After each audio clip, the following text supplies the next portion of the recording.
Hello everyone, स्वागत आहे तुमचं माझ्या छोट्याशा मिनी ब्लॉग मध्ये। तर आज आहे संडे आणि आहे सुट्टी। तर सकाळी सकाळी असं तयार होऊन आम्ही निघालो आहोत खूप लांबच्या प्रवासाला। कुठे ते तुम्हाला कळलंच पुढे। फर्स्ट टाइमच असा खूप लांबचा प्रवास आम्ही टू व्हीलर वरती करत होतो, पण खूप छान वाटत होतं। वातावरणही खूप मस्त झालेलं होतं, थोडंसं ऊन आणि थोडंसं पावसाचं आणि काही वाटत नव्हतं असा प्रवास करायला टू व्हीलर वरती।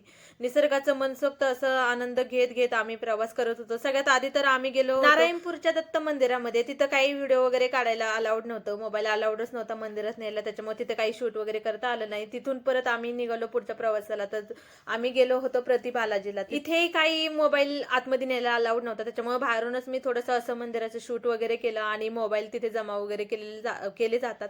तर बाहेरचं वातावरण तुम्ही पाहू शकता, खूप छान असं वातावरण तयार होतं झालेलं इथे। आणि मायरालाही खूप भारी वाटत होतं, ती मनसोक्त असा आनंद इथे घेत होती आणि इकडे तिकडे नुसतं पळतच होती।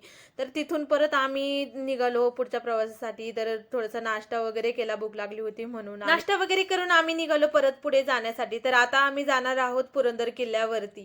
झालं असं की आज आम्ही जिथे जिथे गेलो होतो तर तिथे प्रत्येक ठिकाणी मोबाईल हा अलाउडच नव्हता। तर पुरंदर किल्ल्यावरती गेलो तर इथे आल्यावर पण पूर्णपणे असं चेकिंग वगैरे करून पुढे पाठवलं जातं। तर इथे आमचे मोबाईल आम्हाला वाटलं अलाउड आहे, पण आम्ही पुढे चालत चालत गेलो आणि शूट वगैरे करत चाललेलो होतो। पण थोडेसे आम्हाला इथे मंकीज वगैरे भेटले, तर त्यांचाही व्हिडिओ मी थोडासा घेतला। पुरंदर किल्ल्याच्या पूर्ण मोमेंट मला सगळ्या कॅप्चर करायच्या होत्या, पण आमचा पोपटच झाला।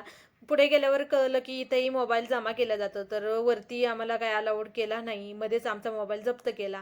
तर त्यानंतर आम्ही परत पुरंदर किल्ला चढून उतरलो आणि पुढच्या प्रवासाला निघालो। तर मायरा हा पुरंदर किल्ला पूर्णपणे चढली होती, मला कंटाळा आला होता, पण ती काही थकलेली नव्हती। त्यानंतर आम्ही गेलो होतो जेजुरी गडावरती, तिथेही मी काही शूट वगैरे घेतलं नाही, खूप थकल्यासारखं झालं होतं।